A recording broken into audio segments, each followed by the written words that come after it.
कि हम क्या काम करें कि हमें अल्लाह से निजात मिले, माफ़ी मिले, कि हम बच जाएं। तो हमें तुक्के में नहीं गुजारनी है ज़िंदगी, हमें बिल्कुल क्लैरिटी के साथ गुजारनी है कि हम क्या करें तो हमें क्या मिले, कि हम ये करेंगे तो अल्लाह से हमें निजात मिलेगी। इस्लाम से रिलेटेड इंटरेस्टिंग बातें जानने के लिए देखते रहिए हमारे वीडियोस। अस्सलामु अलैकुम वरहमतुल्लाहि वबरकातुहू।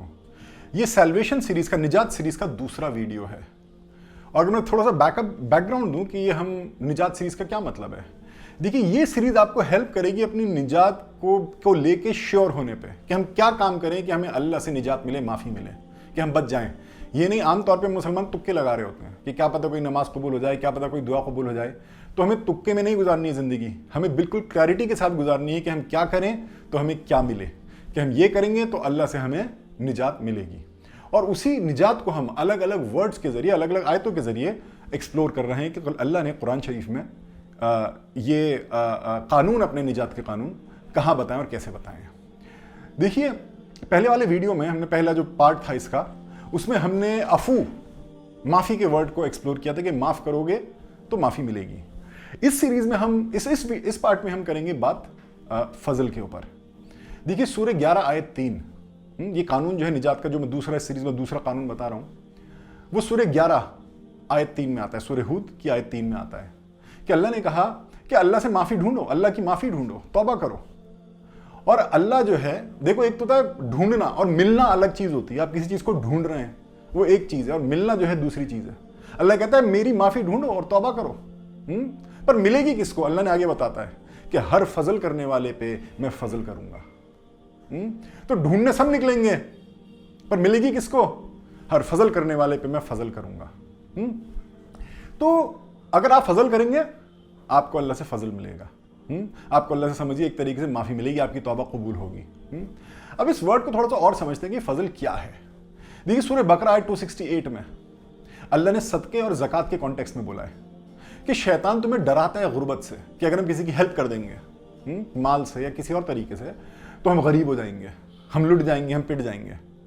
अल्लाह कहता है शैतान तुम्हें डराता है गुर्बत से, पर नहीं, तुम सदका ज़कात करते रहो, तुम करो लोगों की हेल्प, मैं तुम्हें माफ़ी दूंगा और तुम मेरा फजल पाओगे। तो अगर सूरह 11 आयत 3 को हम देखें, फजल करोगे तो फजल मिलेगा। यहां पे भी सूरह बकरा 268 में एंड में फजल की बात है कि मैं तुम्हें फजल दूंगा। पर पहले वाले सेंटेंस में अल्लाह ने फजल की बात नहीं करी, समझिए, फजल को एक्सप्लेन कर दिया। बजाय फजल का वर्ड यूज करने के चैरिटी, सदका और ज़कात की बात कर दी। तो हम समझ सकते हैं सदका, ज़कात, किसी की हेल्प करना, किसी पर रहम करना फजल है। कि अल्लाह के शैतान तुम्हें डराएगा गुर्बत से, मतलब तुम्हें फजल करने से रोकेगा कि फजल मत कर देना किसी के ऊपर। अल्लाह कह रहा है पर तुम करना, लोगों की मदद करना, हेल्प करना, और तुम मेरे फजल पाओगे। तो देखिए, फजल करेंगे तो आपको फजल मिलेगा। ये जो है निजात का कानून है। मैंने आपको 2 आयतें दिखाई। फजल के वर्ड को और समझते हैं। तो फजल को अगर हम और आगे देखते हैं तो हमें सूरह 17 आयत 70, सूरह इसरा आयत 70 में अल्लाह ने फजल का वर्ड यूज किया। किस कॉन्टेक्स्ट में? अल्लाह ने कहा कि मैंने आदम की औलादों को इज्जत दी। मतलब आदम की औलादों को, इंसानों को इज्जत देना, समझिए, एक तरीके से फजल है। और अल्लाह ने उसको एक्सप्लेन भी किया आगे कि क्या मतलब इज्जत देना। अल्लाह ने कहा मैंने आदम की औलादों को इज्जत दी, तो आप भी आदम अलैहिस्सलाम की औलादों को इज्जत देंगे, तो समझिए आप फजल कर रहे हैं।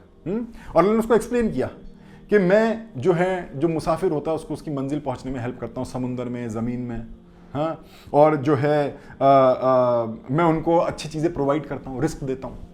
हाँ, अल्लाह कहता है। तो ये जो है, जैसे किसी की मुसाफिर को उसकी मंजिल पे पहुंचवाने की कोशिश करना, सिर्फ मुसाफिर, किसी बच्चे को भी अपना गोल, किसी स्टूडेंट को भी अपना गोल हासिल करने में भी हम ले सकते हैं। हाँ, कि आप हेल्प करें किसी की कि वो अपनी मंजिल पहुंचे, अपने गोल पे पहुंचे, और उनको रिस्क में हेल्प करना, और ओवरऑल आदम अलैहिस्सलाम की औलादों को इज्जत देना। तो अल्लाह ने फजल इसके कॉन्टेक्स्ट में यूज किया सूरह 17 आयत 70 में। सूरह 16 आयत 14 में भी अल्लाह ने, समझिए, कुछ सेम ही बात करी। एम्प्लॉयमेंट, लाइवलीहुड, आज के टाइम में हम ये वर्ड्स यूज कर सकते हैं। रिस्क पहुंचाना, प्रोवाइड करना, लाइवलीहुड के जरिए बनाना, मतलब कि लोगों की जो माश है, कि उनको कोई काम काज कराना, जॉब कराना, हेल्प करना कि वो कुछ कमाई करने लगे। समझिए, उस कॉन्टेक्स्ट में हम, आज के टाइम में हम इस कॉन्टेक्स्ट में भी इस चीज़ को समझ सकते हैं कि सूरह 16 आयत 14 में अल्लाह ने बोला कि मैं हूं जो तुम्हें समुंदर से फ़ायदा पहुंचवाता हूं, और तुम उससे जो है ताज़ा मछली खाते हो समुंदर से, और उससे तुम प्रेशियस स्टोन्स या कह लो ज्वेलरी, ऑर्नामेंट्स भी निकालते हो उसमें से, है ना, मोती और लूलू व मरजान के अलग अलग पत्थर, प्रेशर स्टोन्स तुम निकालते हो और उससे अपनी ज्वेलरी बनाते हो। तो ये सब अगर आप देखेंगे कि फिशिंग, ऑर्नामेंट, ज्वेलरी बनाना, समंदर में सफ़र करना, ये अपने आप में करियर्स हैं लोगों के लिए, हाँ, ये अपने आप में लाइवलीहुड अर्न करने के जरिए हैं। तो अल्लाह कहता है मैं तुम्हारी लाइवलीहुड में हेल्प करता हूँ। और ये अल्लाह इसको किस कॉन्टेक्स्ट में यूज़ कर रहा है कि मैं फजल करता हूँ। तो अगर आप किसी को हेल्प करते हैं, किसी के करियर में, किसी के लाइवलीहुड में, किसी की एम्प्लॉयमेंट जनरेशन में, तो समझिए आप फजल कर रहे हैं। और अल्लाह कह रहे हैं हर फजल करने वाले पे मैं फजल करूँगा। और अल्लाह ने एक फजल क्या बताया? माफ़ी, माफ़ी, कि अल्लाह आपको माफ़ करेगा। तो ये फजल के काम, ये कुछ हम कुरान से ही देख रहे हैं। आगे देखते हैं, सूरह 24 आयत 38 में अल्लाह ने कहा, किस कॉन्टेक्स्ट में फजल का वर्ड यूज़ किया? कि जो लोग डिजर्व करते हैं ना, उससे ज़्यादा देना, जितना किसी का हक बनता है उससे ज़्यादा देना। मैं हमेशा अपने जो मेरे स्टूडेंट्स हैं, जब उनकी जॉब वॉब लगती है, मैं बोलता हूँ कि देखो जितना पैसा मिल रहा है ना तुम्हें जॉब का, उससे 10% ज़्यादा करना है तुम्हें। Always try to do at least 10% more than what you are being paid for. कि जिस काम के लिए तुम्हें पे किया जा रहा है उससे 10% एक्स्ट्रा करो काम। अगर तुम्हें 5 बजे तक का पैसा दिया जा रहा है तो 5:15, 5:30 तक काम करो ऑफिस का, हाँ, 10% एक्स्ट्रा करो काम। तो समझिए अल्लाह ने ये कहा कि मैं जो हूं, जो लोगों के काम होते हैं उसका बेस्ट सिला देता हूं। जो डिजर्व करते हैं ना उनके काम में, उसका बेस्ट सिला देता हूं, और उसमें भी और बढ़ा देता हूं, फजल कर देता हूं, उसमें भी और इंक्रीज कर देता हूं। तो जो डिजर्व करता है, आपकी बात हुई फॉर एग्जांपल किसी से, अगर आप अफोर्ड कर सकते हैं कि किसी से बात हुई कि हम इतने पैसे में काम करेंगे, हाँ, और आपने जो है जब फाइनल दिया तो जो बात हुई थी वो तो आपने दिया ही दिया, उसके साथ कुछ आपने कुछ एक्स्ट्रा भी उसको दे दिया। अब जरूरी नहीं हो पैसे से हो, वो जो है आपके अमाल से हो सकता है, किसी और चीज़ से हो सकता है।